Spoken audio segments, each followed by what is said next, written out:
அன்பிற்குரிய காங்கிரஸ் கட்சியினுடைய துணைத் தலைவர் தமிழரசி அவர்களே, அன்பிற்குரிய காங்கிரஸ் கட்சியினுடைய சட்டமன்ற கொறடாவாக இருந்த மதிப்பிற்குரிய நம்ம திருமதி ஜெயக்குமாரி அவர்களே,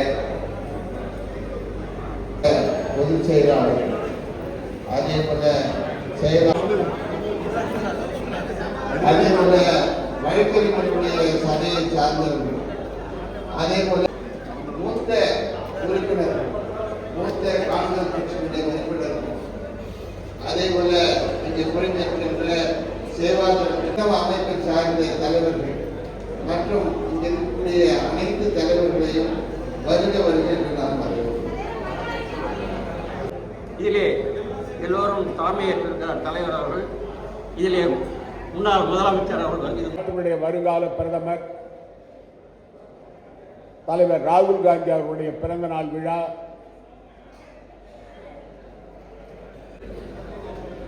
நீங்க சொல்லுங்க. அதாவது பாஜக உழைச்சவங்க பூரா வீட்டுல உட்காந்துக்கிறான். யார் யார் அந்த கட்சியை தூக்கி பிடிச்சாங்கன்னா அவங்க பூரா வீட்டுல உட்காந்துக்கிறாங்க. இந்த ஓடுகாலிகளுக்கு பாருங்க, காங்கிரஸ் கட்சியிலிருந்து ஓடிச்சாங்க, அதுதான் அங்க வந்துருக்கு. பாரதிய ஜனதா கட்சியில பதவி பொறுப்புல இருக்கிறாங்க. ஒருத்தர் அமைச்சராகிறார், அவர் மறுமொழிக்கு மங்கக்காவர் நமச்சிவாயம், அவர் புதுச்சேரியே சுருட்டிகளான்னு நினைக்கிறார். அவர் இப்ப பாதி முடிச்சுக்கிறார், இன்னும் பாதி தான் இருக்குது. அவரு மந்திரி, அவர் நம்ம கட்சியில இருந்து ஓடினவர். நம்ம கட்சியில ஒரு அளவு தான் மேல கண்ட்ரோல் பண்ண முடியல. அவரை இங்க பாஜகவுக்கு வந்த பிறகு புதுச்சேரியில நீங்க எந்த பக்கம் திரும்பினாலும் அவர் சொத்து தான் உண்டா இல்லையா? நீங்க புதுச்சேரியில எந்த பக்கம் திரும்பினாலும் அவர் சொத்து தான். அவர் பேர்ல சொத்து, அவர் பினாமி பேர்ல சொத்து. அவர் மந்திரி. மோடி என்ன சொல்றாரு? ஊழலை நான் ஏற்றுக்கொள்ள மாட்டேன், ஊழல் செய்வர்களை என்னுடைய கட்சியில வச்சுக்க மாட்டேன்றாரு. ஏன் அவன் கண் முன்னாலே ஊழல் பண்றாங்க, சொத்து வாங்குறாங்க, பினாமி பேர்ல சொத்து வாங்குறாங்க, மனைவி பேர்ல சொத்து வாங்குறாங்க, அவங்கள வச்சுக்கிறீங்க அமைச்சரவையில். அது மட்டும் இல்லாம இந்த இப்ப சொன்னாங்க பாருங்க, இந்த கார்பரேட் கம்பெனிக்கு இந்த பாரதிய ஜனதா கட்சி அடகு வச்சுட்டாங்க. அதாவது காங்கிரஸ் கட்சியில் உழைக்கிறவங்களுக்கு முக்கியத்துவம் இல்லையா? ஏயா காங்கிரஸ் கட்சி தான் உங்க அண்ணனுக்கு நாங்க சபாநாயகர் பதவி கொடுத்தோம், அது மறந்துட்டீங்க. காங்கிரஸ் கட்சியில் உழைக்கிறவங்களுக்கு முக்கியத்துவம் இல்லையா? நான் என்ன சொல்றேன், நீங்க அதாவது உங்களுக்கு பதவி கொடுத்தா எது வேணாலும் பேசலாமா? இன்னைக்கு பதவி வாங்கிட்டீங்க, நாளைக்கு பாரதிய ஜனதா போயிட்டு வச்சுக்க டெல்லியில, முதல் வெளியே போறோம் நீங்க தான் அந்த கட்சி விட்டு ஓடுவீங்க. இது காங்கிரஸ் கட்சியை பொறுத்த வரைக்கும் கருத்து சுதந்திரம் உண்டு, பேச்சு சுதந்திரம் உண்டு. காங்கிரஸ் கட்சி விமர்சனத்தை தாங்கிக்கும். காங்கிரஸ் கட்சியில உண்மையா உழைக்கிறவங்களுக்கு இருக்காங்க, உழைக்காம நாடகம் ஆடுறவங்களுக்கு இருக்கிறாங்க. அது யாருன்னு உங்களுக்கு தெரியும். ஆனா காங்கிரஸ் கட்சியானது எல்லோரையும் அரவணைச்சு போற கட்சி. ஆனா பாரதிய ஜனதா கட்சி யாரு அந்த கட்சியில கொள்ளாடிப்பான் அப்படின்னு தான் கொடுக்குறாங்க அந்த பதவி. இவரு அதாவது அந்த கட்சியில உழைச்ச ஆளுங்க. சாமிநாதன் ஒரு ஆள் இருந்தாரு, அவர் தலைவராக இருந்தாரு, அவர் எங்க போனான்னு தெரியல. அப்புறம் விஸ்வேஸ்வரன், அவர் பழைய ஆளு, அவர் எங்க போனான்னு தெரியல. எந்த தொகுதியில எந்த கட்சி நின்னா வெற்றி பெறுமோ அவங்களுக்கு சீட்டை கொடுக்கும். இந்த நாங்க இந்த தொழில இருந்தா எங்களுக்கு தான் கொடுக்கணும் கவலை கிடையாது. வெற்றி வாய்ப்பு எந்த கட்சிக்கு இருந்ததோ அந்த கட்சி கொடுக்கணும். அதுல நம்ம உறுதியா இருக்கணும். 20 தொகுதி வாங்குறதுல உறுதியா இருக்கணும். நமக்கு வெற்றி வாய்ப்பு உள்ள தொகுதி வாங்குறதுல உறுதியா இருக்கணும். நம்ம கூட்டணி கட்சிகள் அரவணைத்து போறது நமக்கு மாற்று கருத்து இல்லை. ஆனா நம்ம பொறுத்த வரைக்கும் காங்கிரஸ் கட்சி புதுச்சேரி மாநிலத்தில் தலைமை ஏற்று ஆட்சி அமைக்கிற கட்சி. அதுல எந்த காலத்திலும் அதுல நம்ம விட்டு கொடுக்க கூடாது. எந்த கட்சி எது வேணாலும் பேசி போட்டோம். நம்ம பொறுத்த வரைக்கும் காங்கிரஸ் கட்சி தலைமையில தான் ஆட்சி, இல்லைன்னா கூட்டணி கிடையாது. அதுல உறுதியா இருக்கும். காங்கிரஸ் கட்சி தலைமையில் ஆட்சியில் சொன்னா கூட்டணி இல்ல, தனித்து நிற்போம், தன்மானத்தை காப்பு நம்மளால முடிஞ்ச வரைக்கும் வெற்றியோ தோல்வியோ காங்கிரஸ் கட்சியுடைய தனித்தன்மையை எந்த காலத்தையும் நாம் விட்டுக் கொடுக்க கூடாது என்று கூறி விடைபெறுகிறேன். நன்றி, வணக்கம். இப்ப பாத்தீங்கன்னா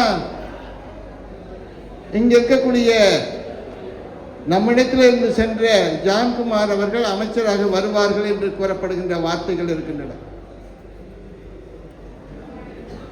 அவருடைய முதலாளியாக இருக்கக்கூடியவர் மார்டின் அவர்கள், இவர்கள் அமைச்சராவதற்கு முன்பாகவே இன்றைய தினம் அவருடைய கப்பல் கடலிலே வந்திருக்கின்றது. கப்பல் மட்டும் வரவில்லை, அதோடு சூதாட்டமும் வந்திருக்கின்றது சொல்ல வேண்டும். இன்றைய தினம் கடற்கரையிலே போய் பார்க்கின்றோம். அங்க இருக்கக்கூடிய பயணிகளை அரசாங்கம் மாலையிட்டு வரவேற்கின்றது. அரசு துறையை சார்ந்த அதிகாரிகள் அங்கு போய் அந்த கப்பலில் இருந்து வருகக்கூடிய அந்த பயணிகளை, சுற்றுலா பயணிகள் என்று சொல்லப்படுபவர்களை வரவேற்றிருக்கக்கூடிய காட்சியை பார்க்கின்றோம். இதில் நம்ம தமிழில் ஒன்று சொல்லுவோம், யானை வரும் பின்னே மணி ஓசை வரும் முன்னே என்று சொல்வார்கள். புதுவை மாநிலத்திலேயே கெட்ட நேரம் ஆரம்பித்து விட்டது என்பதுதான் இதை காட்டுகின்றது. இன்றைய தினம் பார்த்து கொண்டிருக்கின்றோம், வீதி எங்கும் ரெஸ்டோபார், சொல்லப்படாத போதைப் பொருள் கடத்தல், சொல்லப்படாத போதைப் பொருள் வியாபாரம். அது மட்டுமல்ல, நில அகபரிப்பு என்று சொல்லக்கூடிய நிலத்தை பறிக்கக்கூடிய காட்சிகள், வீடுகள் பறிக்கக்கூடிய காட்சிகள், காவல்துறையின் மூலமாக காவல்துறையிலேயே அதாவது கஸ்டோடியல் டெத் என்று சொல்லக்கூடிய நிகழ்ச்சி இன்றைய தினம் நடந்திருக்கின்றது என்று சொல்லலாம். அரியாங்குப்பம் பகுதியிலே 2 மாதத்திற்கு முன்பாக, தவளக்குப்பம் பகுதியிலே 2 மாதத்திற்கு முன்பாக ஒரு கஸ்டோடியல் டெத் என்று சொல்லக்கூடிய நிகழ்வு நடந்திருக்கின்றது. அது மட்டுமல்ல, இன்றைய தினம் அதையும் தாண்டி ஜான்குமார் அழைத்து வரக்கூடிய முதலாளி, அந்த முதலாளி யார் என்று சொன்னால் லாட்டரி சீட்டினுடைய மொத்த வியாபாரி இந்திய நாட்டிற்கு. இவர் ஒரு கிளை வியாபாரி. அந்த கிளை வியாபாரி மொத்த வியாபாரியை கொண்டு வந்து புதுவையிலே அந்த வியாபாரத்தை தொடங்கி இருக்கின்றார்கள். அது மட்டுமல்ல, அந்த பயணிகளை வரவேற்றது யார் என்று சொன்னால் அமைச்சர் கிடையாது, சட்டமன்ற உறுப்பினர் கிடையாது, மாநில அதிகாரிகள் யாரும் கிடையாது. வரவேற்றது அதாவது ராஜ்நிவாசிலே இருக்கக்கூடிய ஒரு அதிகாரி தான் அதை சென்று வரவேற்றிருக்கின்றார்கள். இதை எதற்காக சொல்கின்றேன் என்று சொன்னால், இன்றைய தினம் புதுவையிலே அடுத்த கட்டமாக சூதாட்ட மையமாக மாற்றுவதற்கு உண்டான அனைத்து நடவடிக்கைகளையும் இந்த அரசாங்கம் எடுத்துக்கொண்டிருக்கின்றது. இதிலே அரசாங்கத்தினுடைய அனுமதி உண்டா இல்லையா என்பதை இந்த அரசாங்கம் பதில் சொல்லவே இல்லை. அது மட்டுமல்ல, இந்த அரசாங்கத்தினுடைய நிலைப்பாடு என்ன என்பதை இந்த அரசாங்கம் சொல்லவே இல்லை. முதலமைச்சர் அவர்கள் இதை பற்றி ஒரு வார்த்தை கூட பேசவே இல்லை. அவர்கள் அனுமதித்தார்களா இல்லையா என்பதை கூட அவர்கள் கூறவில்லை. ஆனால் இன்றைய தினம் சூதாட்டம் வாசல் படியிலே வந்து நின்று கொண்டு ஆட்டம் போடுகின்றது என்பதைத்தான் இந்த நேரத்தில் கூற விரும்புகின்றேன். எந்த நேரத்திலேயும் அந்த சூதாட்டமானது மண்ணிலே இறங்கி தாண்டவம் ஆடக்கூடிய நிலைப்பாடு வரக்கூடிய நாட்கள் இருக்கின்றன சொல்ல வேண்டும்.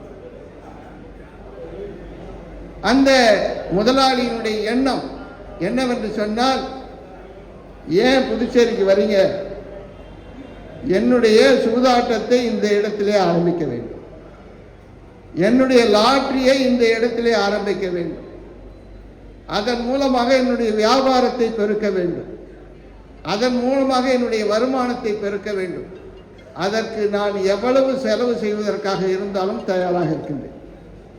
இதுதான் அந்த முதலாளியினுடைய கருத்து என்று சொல்ல வேண்டும். அதை தடுத்து நிறுத்த வேண்டிய நேரம், தடுத்து நிறுத்த வேண்டிய காலம் வந்துவிட்டது என்று சொல்லலாம். நம்முடைய காலத்தில் அந்த வாய்ப்புகள் இருந்தும் கூட நாம் அதை ஏற்றுக்கொள்ளவில்லை. அது தடுத்து நிறுத்தினோம், வரக்கூடாது என்று பேசினோம். ஆனால் இன்றைய தினம் வந்திருக்கின்றது.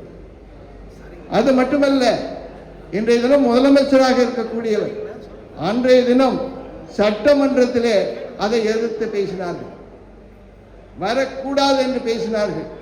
ஆனால் இன்றைய தினம் வந்துவிட்டது, அவருடைய காலத்திலேயே வந்துவிட்டது.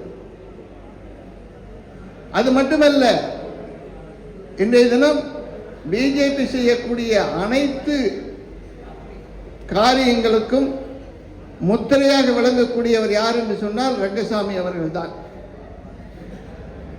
பிஜேபியுடைய முத்திரை யார் என்று சொன்னால் மதிப்பிற்குரிய ரங்கசாமி அவர்கள் தான். அவரையும் நாம் தடுத்து நிறுத்த வேண்டிய கட்டாயத்தில் இருக்கின்றோம். அது மட்டுமல்ல, இந்த இடத்திலேயே நாம் ஒன்றாக கூடி 2 ஆண்டுகளுக்கு முன்பாக தீர்மானம் நிறைவேற்றி நம்முடைய நாடாளுமன்ற தேர்தலை வெற்றியாக சந்தித்தோம். அதே போல இன்றைய தினம் வருகின்ற 26 நிச்சயமாக நம்முடைய இந்தியா கூட்டணியுடைய ஆட்சி புதுவையில் அமைய வேண்டும் என்பதுதான் நம்முடைய குறிக்கோளாக இருக்கிறது.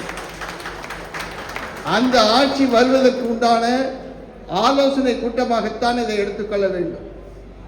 இந்த ஆலோசனை நிச்சயமாக 26 இதே தேதியில் புதுவையில் நிச்சயமாக பிஜேபி ஆட்சி அகற்றப்பட்டு இந்தியா கூட்டணியுடைய ஆட்சி அமையும் என்பதிலே ஐயம் கிடையாது. அதை உறுதி செய்வதற்காகத்தான் இந்த கூட்டம் என்று சொல்ல வேண்டும். இதன் மூலமாக நாம் எடுக்கின்ற ஒவ்வொரு முயற்சியும், ஒவ்வொரு பயணமும், ஒவ்வொரு அடி எடுத்து வைக்கக்கூடிய நேரமும் நிச்சயமாக நம்முடைய ஆட்சியை நோக்கி இருக்க வேண்டும் என்பதுதான் இங்கே இருக்கக்கூடிய அனைவருடைய எண்ணம்.